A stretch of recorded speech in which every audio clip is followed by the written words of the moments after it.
سامنے دو چیزیں آج رکھنا چاہتا ہوں.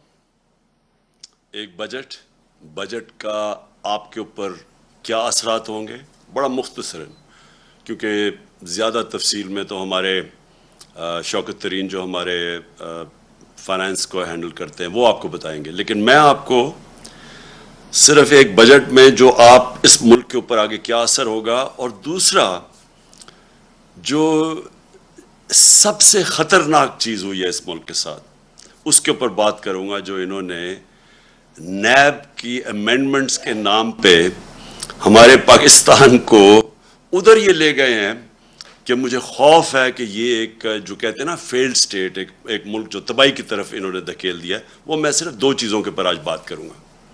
پہلی چیز یہ تو اب واضح ہو جانا چاہیے ساری قوم کو کہ ان کی کوئی تیاری نہیں تھی ملک کی معیشت ٹھیک کرنے کے لیے. ان کی کوئی تیاری نہیں تھی کہ یہ کسی طرح قیمتیں نیچے لے کے آئیں. یعنی جو ہمارا شور مچا ہوا تھا کہ جی مہنگائی ہو گئی، بہت بڑی مہنگائی ہو گئی، اور یہ مہنگائی مارچ ہوگی اور آ کے مہنگائی کم کریں گے. تو اب تو یہ واضح ہو جانا چاہیے کہ نہ ان کے ذہن میں مہنگائی تھی اور نہ ان کے ذہن میں یہ تھا کہ اس کی معیشت کیسے ٹھیک کرنی ہے. ان کے صرف ذہن پہ ایک چیز سوار تھی کہ کیسے جو انہوں نے اتنی محنت سے دوسری باری، پہلے N R O general Musharraf دے چکا تھا، معاف کر چکا تھا سارے جو انہوں نے چوری کی تھی اپنے 90 کی دہائی میں، جب دو دفعہ ان کی حکومتیں کرپشن پہ گئی تھیں تو وہ تو معاف ہو گئی تھی. انہوں نے کیسے جو پچھلے 10 سال میں انہوں نے ملک کو مقروض کیا اور خود اربوں پتی بن گئے، اور ان کے باہر پیسہ بینکوں کے اندر اور محلات پہ، تو وہ کیسے معاف کروانا تھا. تو ساری ان کی کوشش وہ تھی. تو لہٰذا اس کے اوپر میں بعد میں آؤں گا. لیکن پہلے میں صرف آپ کو کہہ دوں کہ پہلے تو کبھی پاکستان کی تاریخ میں ہم نے نہیں سنا پروویژنل بجٹ. یہ کبھی ہم نے نہیں سنا کہ یہ کوئی عارضی بجٹ آ رہا ہے. تو اس کا مطلب کہ تیاری نہیں تھی، اور عارضی بجٹ یہ لے کے آئے تھے صرف خانہ پوری کرنے کے لیے. اس کے بعد اس سے پہلے انہوں نے قیمتیں بڑھا چکے تھے. آپ کو پتہ ہے تیل کی قیمت، ڈیزل اور پیٹرول کی قیمت اور بجلی کی قیمت آسمانوں پہ چلی گئی تھی، جس سے باقی ساری اور قیمتیں اوپر چلی گئی تھیں. تو اب اس کے بعد یہ ایک اور بجٹ لے کے آئے. اب اس بجٹ میں صرف آپ کو موٹی بات کرتا ہوں. سب سے پہلے انہوں نے کیا کیا؟ انہوں نے سب سے پہلے جو عام آدمی ہے اس کا تو معاشی قتل کر دیا. جتنی انہوں نے قیمتیں بڑھائی ہیں پیٹرول کی اور ڈیزل کی اور بجلی کی، یہ ابھی یہاں رکیں گی نہیں. پہلے تو اتنی کبھی قیمتیں بڑھی نہیں ہیں. اس کے بعد انہوں نے ایک پیٹرولیم لیوی لے کے آئے ہیں جو 50 روپے پر لیٹر ہے. یہ اب انہوں نے مزید یہ قیمت اور بڑھانی ہے. تو یہ ابھی یہاں رکنی نہیں ہے. یہ ابھی جب قیمتیں بڑھیں گی تو سب سے پہلے یاد رکھیں کہ عام آدمی جس کے مشکل سے آج کل کی انٹرنیشنل مہنگائی ہے، یہ سب مانتے ہیں کرونا کی وجہ سے ایک انٹرنیشنل عالمی مہنگائی ہے، تو ایک تو پہلے وہ مشکل میں تھے. اب انہوں نے جو مزید اور ان کے اوپر بوجھ ڈالا ہے، پہلے تو اور بوجھ پڑا ہے اور اب مزید اور بوجھ پڑے گا. دوسرا انہوں نے جو کارپوریٹ ٹیکس لگایا، جو انہوں نے سپر ٹیکس لگایا. اب یہ سپر ٹیکس کی وجہ سے ہمارا جو اس وقت جو کارپوریٹ کا ٹیکس ہے وہ چلا جائے گا 39% پہ، 39%. جبکہ ہندوستان اور بنگلہ دیش جو یاد رکھیں مقابلہ کرتے ہیں، ہم چیزیں جو بیچتے ہیں دنیا میں، ہمارے جو کمپیٹیٹرز ہیں جن سے ہم مقابلہ کرتے ہیں وہ ہندوستان اور بنگلہ دیش ہے، ان کے 25% ہے. اب اس کا مطلب کہ ہماری چیزیں جب آپ یہ ٹیکس لگائیں گے تو ہماری چیزیں مہنگی ہو جائیں گی. اوپر سے بجلی ویسے مہنگی ہو گئی، گیس 45% ویسے مہنگی ہو گئی، اور جو ڈیزل اور پیٹرول، کیونکہ ڈیزل اس لیے کیونکہ لوڈ شیڈنگ اتنی زیادہ ہے، لوڈ شیڈنگ کی وجہ سے انڈسٹری کو چلانی پڑتی ہے جنریٹرز پہ، تو وہ سارا جو اب ان کا جو کاسٹ ہوگا جو چیزیں بنانے کی، مینوفیکچر کرنے کی، وہ مہنگی ہو جائیں گی. اس کا اثر آئے گا بے روزگاری کے اوپر، کیونکہ سب سے زیادہ جو روزگار دیتی ہے وہ انڈسٹری دیتی ہے. تو انڈسٹری کے اوپر جب ٹیکس لگے گا کمپیٹ نہیں کرے گی. اور ابھی کئی انڈسٹریز میں بے روزگار کرنا شروع کر دیا لوگوں کو. تو یہ مزید آگے اور بڑھے گا، یہ جو انہوں نے سپر ٹیکس لگایا ہے. اور یہ آپ کے سامنے ہے اسٹاک مارکیٹ کے اوپر اس کا جو اثر گیا ہے، جو بزنس کمیونٹی پہ گیا ہے، اور اس کے علاوہ جو گیا ہے روپے کے اوپر. روپیہ پہلے تھوڑا سا سن کے کہ جی باہر سے امداد آ رہی ہے تو اس سے تھوڑا روپیہ جو مضبوط ہوا تھا وہ پھر نیچے چلا گیا. تو اور تیسری چیز جو ہمارا زراعت کے اوپر ملک سارا، جو ہمارا ملک تو ڈپینڈ کرتا ہے اس کا کہ زراعت جب اوپر جاتی ہے تو سارے 60% پاکستان کو فائدہ ہوتا ہے. تو اب انہوں نے جو ڈیزل کے اوپر، جو ڈیزل مہنگا ہوا اور جو لوڈ شیڈنگ ہے، اس کا سب سے بڑا اثر ہمارے کسانوں پہ پڑنے والا ہے اور اس کے پاکستان کی پیداوار کے اوپر. تو ایک طرف سیلریڈ کلاس، جس سیلریڈ کلاس کو انہوں نے پہلے چھوٹ دی تھی، جو 1 لاکھ روپیہ مہینہ سے زیادہ تنخواہ تھی ان کو پہلے چھوٹ دی، اور 1 لاکھ سے کم یعنی 50,000 روپے کا اب نیچے سلیب لے آئیں، یعنی 1 لاکھ سے 50,000 روپے آ گئے. پہلے انہوں نے کہا تھا کہ 1 لاکھ تک چھوٹ ملے گی. 50,000 روپے مہینے کی بھی ٹیکس آ گیا ہے. 1,00,000 روپے مہینے سے جو زیادہ ہے ان کا ٹیکس ڈبل کر دیا. تو پہلے جو تنخواہ دار طبقہ مشکل میں تھا اس کے اوپر مزید اور ٹیکس بڑھا دیا. اور اس سے کیا ہوگا؟ اس سے لوگ مجبور ہوں گے ٹیکس کی چوری پہ. جو ہم نے اتنی مشکلوں سے پاکستان میں بڑی دیر کے بعد ریکارڈ ٹیکس اکٹھا کیا تھا، اور ریکارڈ ٹیکس اکٹھا کا مطلب یہ کہ کبھی پاکستان سوچ نہیں سکتا تھا. ہمیں تانے دیے جاتے تھے کہ 6,000 ارب روپیہ آپ ٹیکس کیسے اکٹھا کریں گے، اس سے زیادہ ہم نے کیا. اور میں آپ کو گارنٹی کرتا ہوں کہ جو ہم قدم اٹھا رہے تھے، ہم 8,000 ارب اور اس سے بھی آگے جانا تھا اس سے اگلے سال. وہ کیسے؟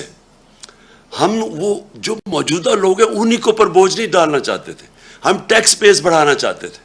اور اس کا طریقہ کیا تھا کہ ہم نے بڑی مشکلوں سے نادرا کے ساتھ مل کے آئیڈینٹیفائی کیا کہ 4 کروڑ 30 لاکھ گھرانے تھے، 4 کروڑ 30 لاکھ جو ٹیکس نہیں دیتے تھے. ان کو ہم نے آرٹیفیشل انٹیلیجنس، یہ ایک نیا طریقہ ہے جس سے آپ ان کی رہن سہن کیسا ہے، ان کے پاس گاڑی ہے، گھر کدھر ہے، یہ ساری چیزیں دیکھ کے ان کی ٹریول کتنی ہے وہ فیڈ کر کے کمپیوٹر میں آرٹیفیشل انٹیلیجنس کے ذریعے ہم نے سب پتہ چل گیا تھا کہ کون کتنا ٹیکس دے سکتا ہے. اور اپریل سے جب ہماری گورنمنٹ گئی ہے، ہم نے پورا پلان بنایا ہوا تھا کہ ان کو ہم نے کیسے ٹیکس نیٹ پہ لے کے آنا ہے. اس کا مطلب ہمارا ٹیکس نیٹ بڑھ جانا تھا، اور بجائے انہی لوگوں کے اوپر زیادہ ٹیکس ڈالتے، بلکہ اگر ہم کم بھی ٹیکس کرتے تو کیونکہ وہ نیٹ بڑھ جانا تھا، ہمیں ہماری ٹیکس کی آمدنی جو میں سمجھتا ہوں کہ 8,000 سے پھر ہم نے اوپر جانا تھا. پھر ہم نے ایک ٹیکنالوجی کا استعمال کیا، اور یہ سارا ٹیکنالوجی کے ذریعے ہمارا پلان تھا. ہم نے جو ٹریک اینڈ ٹریس سسٹم ہے ایک، یہ جو بڑی ہم نے دیکھا کہ شوگر انڈسٹری کے اندر جب تفتیش کی تو جو شوگر انڈسٹری کے اندر کئی ملز 70% صرف ڈکلیئر کرتے تھے اپنی سیلز ٹیکس کے لیے کہ کتنی انہوں نے چینی بنائی ہے، باقی 30% وہ آف بکس بیچتے تھے، یعنی اس کے اوپر سیلز ٹیکس نہیں دیتے تھے.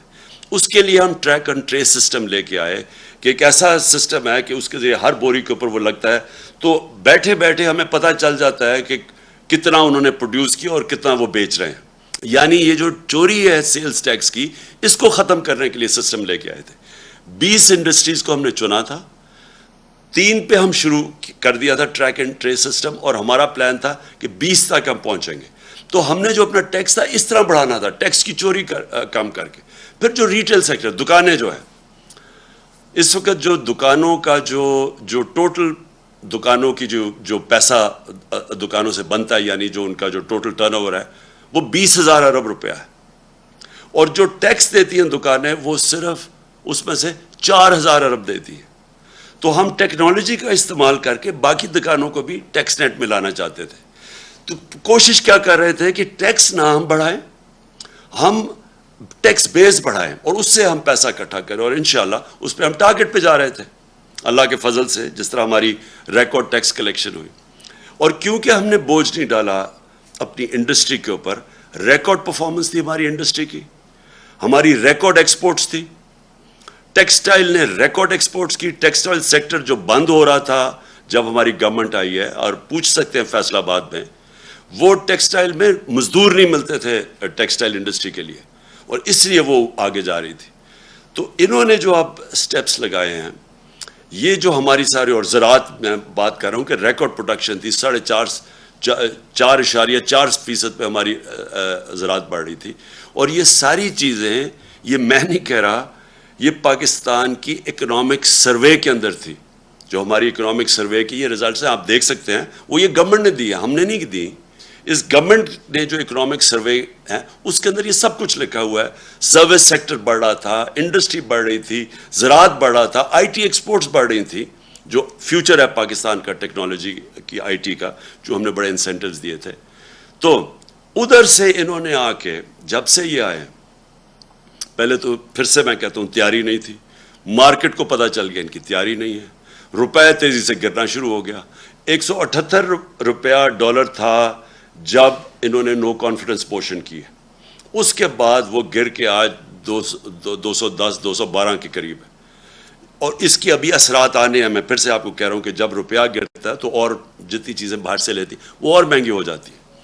روپیہ گرا، سٹاک مارکیٹ گری، مارکیٹ نے سمجھ گیا ان کا کوئی پلان نہیں ہے. اور اس کے بعد ریکارڈ مہنگائی بھی ہوئی. اور اب یہ جو بجٹ دیا ہے، اس سے آپ یہ سمجھ لیں کہ ابھی مہنگائی نہیں صرف ہونی، صرف اس سے جو تنخواہ دار اور جو موجودہ ٹیکس پیئرز ہیں ان کے اوپر ہی نہیں بوجھ آنا، اس سے ہمارے روزگار کے اوپر فرق ہوگا. یہ بھی میں آپ کو کہہ دوں کہ ہمارا جو روزگار تھا، یہ پیپلز پارٹی اور نون لیگ کی حکومتوں سے سب سے بہتر پرفارمنس تھی روزگار کی. بلکہ جو ورلڈ بینک کی رپورٹ ہے، سارے بر صغیر میں کرونا کے بعد جو ملک میں سب سے زیادہ روزگار تھا یا سب سے کم بے روزگاری تھی، وہ پاکستان تھا. اس سے بے روزگاری بھی بڑھے گی، اور اس سے ہماری انڈسٹری متاثر ہوگی، اس سے ہماری زراعت متاثر ہوگی، اس سے ہمارا جو سیلری طبقہ ہے اس کے اوپر بوجھ پڑے گا. اور میں جو دوسری، اب میرا جو پہلو ہے اس میڈیا کا آپ سے بات کرنے کا، وہ یہ ہے کہ دیکھیں، یہ تو انہوں نے بجٹ کے اندر لوگوں کے اوپر مشکلات آ گئی، لیکن جو انہوں نے جو امینڈمنٹس کی ہیں نیب کے قانون میں، آج ہم سپریم کورٹ میں وہ گئے ہیں اور چیلنج کرنے کے لیے. لیکن اگر یہ خدا نہ خواستہ، اور مجھے پورا اعتماد ہے اپنی عدلیہ کے اوپر کہ وہ یہ ظلم نہیں ہونے دیں گے پاکستان کے اوپر، کیونکہ اگر یہ کامیاب ہو گئے اس چیز پہ، میری آج ایک آپ بات یاد رکھ لیں کہ کوئی پاکستان کو دشمن کی ضرورت نہیں ہے. یہ جو کرنے جا رہے ہیں یہ ملک کی تباہی ہے. دیکھیں، میں اپنی قوم کو جب تک میں زندہ ہوں، میں نبی صلی اللہ علیہ وسلم کی جو حدیث ہے کہ تمہارے سے پہلے بڑی قومیں تباہ ہوئیں، جب بڑا ڈاکو چوری کرتا تھا تو اس کو آپ نہیں پکڑتے تھے اور صرف چھوٹے چور جیل میں جاتے تھے. یہ جو انہوں نے امینڈمنٹس کی ہیں، یہ صرف اور صرف اس ملک کی تباہی ہے، کیونکہ انہوں نے چھوٹ دے دی ہے سارے بڑے ڈاکوؤں کو. آج اگر میں بڑا کرپٹ ہوں تو مجھے انہوں نے امینڈمنٹ کے ذریعے انہوں نے آج مجھے چھوٹ دے دی ہے. میں دل بھر کے ملک کو لوٹوں، لیکن مجھے جو انہوں نے قانون پاس کر دیا، مجھے کوئی نہیں اب پکڑ سکے گا. صرف پکڑے جائیں گے چھوٹے چور، اور وہ چور جو بیوقوف ہیں. عقل مند چور وہ چھوٹا بھی بچ جائے گا جو انہوں نے چیزیں کر دی. میں صرف آپ کو موٹی موٹی چیزیں بتاتا ہوں کہ انہوں نے اپنی چوری بچانے کے لیے کیسے ہمارے سارے ملک کا انصاف کا نظام تباہ کیا ہے. سارا جو احتساب کا نظام ہے اس کی قبر کھود دی ہے انہوں نے. بلکہ انہوں نے پاکستان کے مستقبل کی، اس کے سامنے وہ اندھیرے میں آپ. اور میں آپ کو بتاتا ہوں کیا کیا انہوں نے سب سے پہلے یہ کیا کہ اگر میں ہوں سرکاری، میں ایم این ہوں، میں وزیر ہوں، میں وزیر اعظم ہوں، میں بیوروکریٹ ہوں، میں اگر چوری کرتا ہوں، اپنی پوزیشن کو، اپنی پبلک پوزیشن کو استعمال کرتے ہوئے میں چوری کرتا ہوں، میں پیسے بناتا ہوں، میں اگر وہ اپنے بیوی بچوں کے نام ڈال دیتا ہوں، دوستوں کے ڈال دیتا ہوں، رشتہ داروں کے نام پہ کر دیتا ہوں، اس نئے قانون کے مطابق مجھے کوئی نہیں پکڑے گا. یعنی آپ یہ سمجھ جائیں کہ اگر آج نواز شریف اگر وہ اپنی بیٹی کے نام پہ باہر پراپرٹیز لے لیتا ہے آپ کوئی نہیں پوچھ سکتے. آپ بڑے بڑیاں زمینیں خرید سکتے ہیں اپنے بچوں کے نام پہ, آپ کو کوئی نہیں پوچھ سکتا, کیونکہ انہوں نے تو کہہ دیا کہ جناب صرف وہ ذمہ دار ہے, اگر میرے پاس پیسے تو میں جواب دوں. اچھا لیکن نہ تو, اچھا یہ جو فلودے والے اور یہ جو پاپڑ والے جن کے نام پہ انہوں نے بے نامی چیزیں لی تھی, یہ اب سارے پاک ہو جائیں گے اس سے.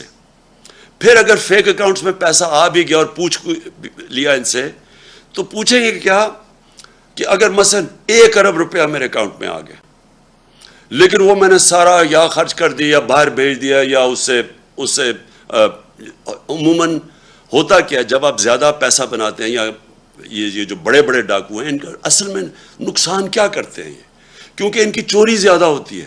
اب شہباز شریف کی اور بچوں کی صرف جو پکڑی گئی ہے, باقی یہ یاد رکھیں یہ پکڑے گئے ہیں, جو نہیں پکڑے گئے اس کا ہمیں پتہ ہی نہیں ہے. 16 ارب روپے کے جو ایف آئی کا کیس ہے, اب یہ کیا وہ پیسہ رکھ سکتے ہیں پاکستان؟ 16 ارب کا جواب دینا پڑے گا, لہٰذا یہ ہنڈی حوالے سے باہر بھیج دیتے ہیں پیسہ. یہ جو ان کی باہر پراپرٹیز ہے, آپ اندازہ نہیں لگا سکتے کتنا پیسہ باہر بھیج, اگر پاکستان میں رکھیں گے پکڑا جائے گا. یہ ہمارا ہی نہیں ہے کیس, یہ جتنے بھی ملک جن کے اندر غربت ہے, جن کو ڈیولپنگ ورلڈ کہتے ہیں, وہاں سارا ملک ان کی غربت کی وجہ یہ ہے. وہ بھی طاقتور ڈاکوؤں کو نہیں پکڑ سکتے, جس کو وائٹ کالر کرائم کہتے ہیں, ان کے پاس بھی وہ وکیل نہیں ہوتے جو ان کی وائٹ کالر کرائم پکڑ سکے. وہ بھی کیا کرتے ہیں کہ وہ بھی پیسہ چوری کیا, ملک سے باہر بھیج دیا. تو یہ جو رپورٹ ہے, یہ بھی میں بار بار لوگوں کو بتاتا رہتا ہوں کہ یونائٹڈ نیشنز کے سیکرٹری جنرل نے یہ تفتیش کروائی ہے, وہ پینل کا نام ہے فیکٹ آئی پینل.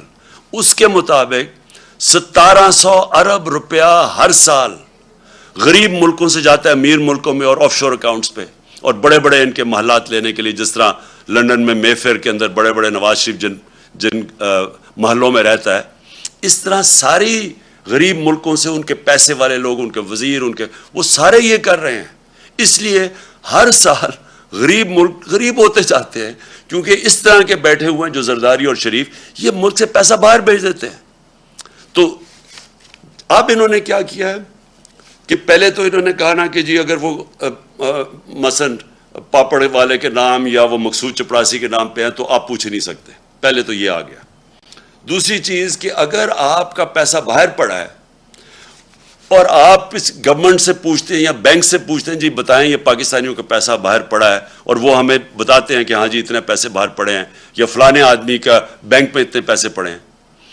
اب انہوں نے قانون یہ پاس کیا ہے کہ اگر وہ کہتا ہے نا جی اس کے بینک اکاؤنٹ میں کوئی 50 ارب روپیہ پڑا ہے یا 1 ارب روپیہ پڑا ہے, تو وہ اب ایڈمیسیبل نہیں ہے, یعنی وہ عدالت میں آپ نہیں لے جا سکتے. وہ جو بھیجے گا, جس طرح مریم نواز کا انہوں نے بھیجا کہ یہ جو 4 مہنگے لنڈن کے فلیٹ ہیں مے فیئر میں, یہ جو کمپنیز کے نام پہ لیے ہوئے ہیں, وہ کمپنیز کی جو مالک کا ہے وہ مریم نواز ہے, اور وہاں کی برٹش ورجن آئلینڈ کی کمپنی نے جے آئی ٹی کو لیٹر بھیجا تھا. انہوں نے جو قانون پاس کیا ہے, اب وہ لیٹر کی کوئی اہمیت نہیں ہے, وہ ایڈمٹ ہی نہیں ہو سکتا. تو مطلب یہ ہے کہ جو اس ملک کے بڑے بڑے ڈاکو ہیں, انہوں نے صرف پیسہ ملک سے باہر بھیجنا ہے, آپ پوچھ نہیں سکتے ان کو. اگر آپ کو پتہ بھی چل جائے کہ انہوں نے یہ بڑے بڑے محلوں میں رہ رہے ہیں, آپ نہیں پوچھ سکتے ان کو, کیونکہ اپنے آپ کو اجازت دے دی ہے. تو اس کا مطلب جو چھوٹے چور, جو سائیکل چور, جو بھینس چور, یہ جو موٹر چور, یہ اس طرح کے لوگ ہی صرف پکڑے جائیں گے, بڑے بڑے ڈاکو آپ نہیں پکڑ جا سکتے. اور پھر انہوں نے ایک اور کام کیا, ساری دنیا کے اندر جب پبلک آفس ہولڈر ہوتا ہے, مثلا میں سرکاری عہدے پہ بیٹھا ہوا ہوں, اور کرپشن کا مطلب کیا ہوتا ہے, کرپشن ہوتی تب ہے جب آپ اپنی طاقت کو, جو وزیر, پرائم منسٹر, بیوروکریٹ, جو بھی آپ کی پوزیشن کو استعمال کرتے ہوئے پیسہ بنائیں, اس کو کرپشن کہتے ہیں. تو میں جب اب ساری دنیا میں قانون یہ ہے کہ میں اگر اس عہدے میں بیٹھا ہوں اور ایک دم میری صرف میں جس طرح مقصود چپراسی 15,000 روپے اس کی تنخواہ ہے, اور ایک دم 4.25 ارب روپے اس کے بینک میں آ جاتا ہے, تو ساری دنیا کے اندر قانون کیا ہے کہ آپ کو, پبلک آفس ہولڈر کو, عمران خان کو بتانا پڑے گا کہ آپ کے بینک میں اتنے پیسے کدھر سے آ گئے. انہوں نے کیا کیا ہے, انہوں نے اس کو الٹا کر دیا. انہوں نے کہا کہ اب ان کو بتانا پڑے گا, یا نیب کو یا جو بھی ادارہ ہو اس کو بتانا پڑے گا کہ ان کے پاس پیسہ کدھر سے آیا. یعنی مجھے نہیں بتانا پڑے گا. یہ چینج کر دیا انہوں نے کہ اچھا جی اگر میرے بینک پہ پیسے آ بھی گئے زیادہ تو وہ مجھے نہیں بتانا پڑے گا, وہ ان کو ثابت کرنا پڑے گا کہ یہ غلط, یہ چوری کا پیسہ ہے. یہ وہ کام کر رہے ہیں جو کہ پہلی دفعہ پاکستان میں یہ قانون بدل رہے ہیں. یہ وہ کام کر رہے ہیں جس کو وائٹ کالر کرائم کہتے ہیں, اس کو پکڑنا ناممکن ہو جائے گا. آگے ہی پاکستان میں جو وائٹ کالر کرائم ہے, جو پیسے والے لوگ ہیں, جو بڑا پیسہ چوری ہوتا ہے, آگے پاکستان میں ہمارے لیے بڑا مشکل ہے ان کو سزا دینا, آگے مشکل ہے. تو انہوں نے تو ان کے لیے اور آسان کر دیا چوری کرنے کے لیے. انہوں نے تو یہ کر دیا کہ اب گورنمنٹ کدھر سے ثابت کرے گی. ان کے پاس مہنگے مہنگے وکیل ہیں, جنہوں نے اربوں روپے کی چوری کرنی ہے ان کے تو وکیل بڑے مہنگے مہنگے. گورنمنٹ کدھر سے گورنمنٹ کا وکیل ثابت کرتا پھرے گا نہیں جی اصل میں وہ وہاں چوری کی ہے, کیونکہ چھپانے کے اتنے طریقے ہیں. باہر کی کمپنیز ہیں, باہر سے ریمیٹنس دکھاتے, 100 طریقے انہوں نے اختیار کیے ہوئے ہیں جس کی وجہ سے ہمیں مشکل ہوتا ہے. تو اب تو انہوں نے ناممکن ہی کر دیا ہے کہ اب اس کا مطلب کہ اگر یہ سارے جتنے بھی اب گورنمنٹ میں آ کے ہم جتنی مرضی اب ہم چوری کریں, آپ ان کو پکڑ ہی نہیں سکتے. یہ جو انہوں نے کیا ہے, میں آپ کو یقین دلاتا ہوں کہ میری جو ساری سٹرگل آج سے 26 سال پہلے میں نے شروع کی تھی, میں پہلا آدمی تھا جو کرپشن کو مین ایشو لے کے آیا تھا پاکستان میں. کیونکہ میں نے دنیا دیکھی ہوئی تھی, کسی بھی دنیا کا ملک جس کے اندر کرپشن ہوتی ہے, ہائی لیول کی کرپشن, دیکھیں 2 لیول کی کرپشن, ایک تو ہے نا چھوٹے لیول کی کرپشن ہے, پٹواری نے پیسے لے لیے, اس نے لے لیے, تھانے دار نے پیسے لے لیے, ایک تو وہ کرپشن. ایک ہے جب وزیر اور اس کے پرائم منسٹر یا اس کے صدر, جب طاقتور لوگ کرپشن کرتے ہیں وہ زیادہ پیسہ چوری کرتے ہیں. چھوٹے لوگوں کے پاس اتنا زیادہ پیسہ چوری کرنے کی ہوتی نہیں, ہوتے کئی کرتے بھی ہیں, لیکن اصل جو ملک کا تباہی ہوتی ہے وہ بڑے بڑے لوگ جب پیسہ چوری کرتے ہیں, اور وہ چوری کر کے مجبوری سے پیسہ باہر بھیجنا پڑتا ہے کیونکہ ملک میں پکڑے جائیں گے. اب جب یہ کر دیا انہوں نے, جو ایک نیب جس کا کام تھا کہ ان لوگوں کو پکڑنا, کیونکہ اس کے پاس انہوں نے سارے قانون بنائے ہوئے تھے اس کو پکڑنے کے لیے, انہوں نے وہ سب کچھ ختم کر دیا. اپنے آپ کو بچانے کے لیے انہوں نے ملک کے اندر دروازے کھول دیے چوری کے. اس وقت آپ کسی بھی طاقتور کو نہیں پکڑ سکتے جو بڑی پیسے چوری کرے. اور پہلے ہی جس طرح میں نے کہا مشکل تھا, لیکن ایک اور کام کیا انہوں نے ایک اور کام کیا ہے کہ یہ جو قانون بنایا ہے یہ 99 سے بنایا ہے. جو 99 کے بعد جتنے بھی کیسز ہیں وہ انہوں نے کیا وہ اس میں شامل ہیں. تو اس کا مطلب کہ جتنا ہمارے دور میں, یعنی ہمارے آنے سے پہلے 2018 سے پہلے کوئی 280 ارب روپے کا نیب نے پیسہ ریکور کیا تھا, جب ہمارے 3 سالوں میں 480 ارب روپیہ نیب نے ریکور کیا 3 سالوں میں. تو یہ جو پیسہ اب ریکور کیا ہے, اب یہ ہو سکتا ہے کہ کئی لوگ کہیں جی اب تو نیا قانون آ گیا, ہمیں وہ پیسے واپس کریں. جو ہم کوئی 160-180 ارب روپیہ مہینے کا ہمیں نیب سے ملک کو آ رہا تھا, اب تو وہ تو ختم ہو گیا نا, وہ تو اب نہیں ملے گا. لیکن وہی نہیں, وہ جو پہلے انہوں نے پیسے نیب نے لیے, ہو سکتا ہے یہ عدالت میں چلے جائے کہ جی ہمیں وہ بھی پیسہ واپس کرو. تو میں آخر میں اپنی قوم سے کہنا چاہتا ہوں کہ ہم اس وقت وہ فیصلہ کن وقت پہ کھڑے ہیں کہ یہ جو لوگ, یہ جو چور تھے جو 30 سال سے ملک میں پیسے چوری کر رہے ہیں, جو پہلے NRO 1 لے چکے تھے, اب آ کے یہ NRO 2 انہوں نے اپنے آپ کو دیا ہے.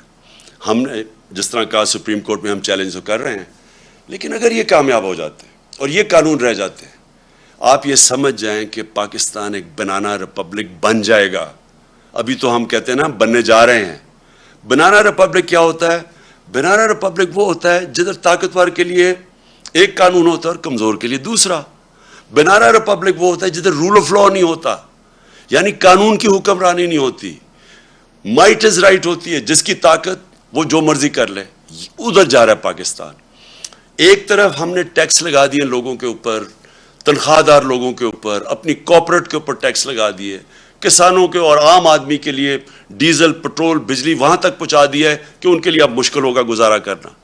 دوسری طرف جو سب سے بڑے طاقتور ڈاکو ہیں اس ملک میں، جنہوں نے 30 سال سے لوٹ رہے ہیں ملک کو، جن کے پاس اربوں روپے کی پراپرٹیز باہر ہیں، ان لوگوں کو 1100 ارب روپیہ معاف کر دیا ہے. ٹیکس لگا رہے ہیں ہم نے کتنے ٹیکس، انہوں نے ایکسٹرا آئی ایم ایف کے کہنے پہ ٹیکس لگائے ہیں. تو وہ جو لوگ لوٹ رہے تھے ملک کو، 1100 ارب روپیہ ان کا معاف کر دیا ہے اس نیب امینڈمنٹ نے. 1100 ارب روپیہ. ذرا ذہن میں ڈال لیں کہ یہ پیسہ پاکستان کا پیسہ تھا جو چوری ہوا ہے. یہ کبھی ان کو اجازت ہی نہیں ہونی چاہیے پیسہ معاف کرنے کے لیے. یہ قوم کا پیسہ تھا. اپنے آپ کو چھوٹ دے دی ہے. اپنے آپ کو بچانے کے لیے یہ نے ملک کو کدھر تک پہنچایا، انہوں نے کتنا نقصان کیا ہے.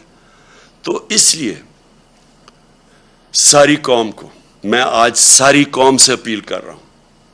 میں اپنے لیے نہیں کر رہا، میں آپ کے اور آپ کے مستقبل، آپ کے بچوں کی، آنے والی نسلوں کے مستقبل کے لیے کہہ رہا ہوں کہ یہ ہے ٹائم ہم سارے پرامن احتجاج کریں اس کے خلاف. یہ ہمارا جمہوری حق ہے. ہمیں انہوں نے جب 25 مئی کو جب ہم نے پرامن احتجاج کیا، تو جس قسم کے انہوں نے ہمارے اوپر تشدد کیا، یہ میں آپ کو یقین دلاتا ہوں کہ کسی جمہوریت گورنمنٹ میں پاکستان کی تاریخ میں ایسے نہیں ہوا. اور میں آپ کو جنرل مشرف کے مارشل لاء کو کہتا ہوں، میں نے 8 دن جیل میں گزارے تھے. میں نے اس دور میں اس طرح کا ظلم نہیں دیکھا جو انہوں نے اب کیا. اور ایسے انہوں نے ظلم کیا صرف ایک وجہ سے، کیونکہ ان کو پتہ ہے یہ سارا ایک سازش کے ذریعے آئے ہیں، ناجائز ہیں، انہوں نے چوری چھپانے آنا تھا. ان کا صرف ایک اب حربہ رہ گیا کہ لوگوں کو خوف پھیلائیں، ڈنڈے کے زور سے لوگوں کو دبائیں تاکہ لوگ چپ کر کے بیٹھ جائیں، کہ خوف زدہ ہو جائیں لوگ کہ جی ہر جگہ. اور لوگوں کو ٹیلی فون آتے ہیں، کبھی صحافیوں کو ٹیلی فون آ جاتا ہے ان نون نمبر سے، کبھی سوشل میڈیا کے لوگوں کو اٹھا کے 2 دن جیل میں ڈال دیتے ہیں خوف پھیلانے کے لیے. میرے اوپر کوئی نہ ہو، پتہ نہیں کتنی FIRs ہیں، صرف کہ کسی طرح ہم ڈر کے چپ کر کے بیٹھ جائیں. میں آج ساری قوم کو کہتا ہوں کہ آپ نے یہ خوف کا بت توڑنا ہے. یہ بہت بڑا بت ہے. یہ بت آپ کو غلام بنا دے گا. یہ بت، اگر آپ اس خوف کے بت سے کی پوجا کرنا شروع کر دیا آپ نے، تو یہ یاد رکھیں کہ آپ اپنے اوپر ظلم بڑھا دیں گے. یہ ظلم بڑھتے جائیں گے آپ کے اوپر. مہنگائی بڑھتی جائے گی، چوری بڑھتی جائے گی. ساری چوری کی قیمت آپ ادا کرتے ہیں. جتنا یہ اوپر بڑے بڑے ڈاکو چوری کرتے ہیں، آپ اس کی قیمت ادا کرتے ہیں. انہوں نے 3.5 سال کیمپین چلائی، اور مجھے پتہ ہے کدھر سے پیسے میڈیا کے اوپر چلا، مجھے پتہ ہے باہر سے فنڈنگ کدھر سے ہوئی ہمارے اگینسٹ. یہ جو پوری سازش تھی، آپ یہ دیکھیں کہ آخری 2 سال میں، 17 سال میں جو سب سے زیادہ پاکستان کی 17 سال کے بعد، اس کے باوجود کہ بینکرپٹ ملا تھا، دیوالیہ نکلا ہوا تھا، اس کے باوجود کرونا ہوا تھا، اس کے باوجود آخری 2 سال میں 17 سال کے بعد سب سے زیادہ گروتھ ریٹ تھی ہماری، یعنی ڈیولپمنٹ تھی. کرونا کے باوجود، IMF کے پروگرام کے باوجود، آج دنیا اکنالج کرتی ہے جو ہمارا احساس کا پروگرام تھا. اسٹینفورڈ یونیورسٹی کی ریسرچ دیکھ لیں، انہوں نے اکنالج کیا کہ پاکستان ایک فلاحی ریاست بننے کی طرف جا رہی تھی. یہ ہم نہیں کہہ رہے تھے، یہ باہر کی دنیا اکنالج کر رہی ہے. ہمارا جو کلائمیٹ چینج کا پروگرام تھا، دنیا اکنالج کر رہی تھی. 10 ڈیمز ہم نے پہلی دفعہ شروع کیا کہ پاکستان کے آگے مستقبل کا سوچا جائے. اس دور کے اندر، مشکل دور میں، آج آپ دیکھ لیں کہ ہمارا معاوضہ کریں جو انہوں نے کیا کہ صرف 2 مہینے کے اندر. میں اپنی ساری قوم کو آج کہتا ہوں کہ یہ آپ کے اوپر خوف بھی پھیلائیں گے. میڈیا کے، میں تو آج سلام کرتا ہوں ان صحافیوں کو، میڈیا اینکرز کو، جن کے اوپر FIRs کاٹی ہوئی ہیں، جن کو ٹیلی فون کر کر کے دھمکیاں دی جا رہی ہیں.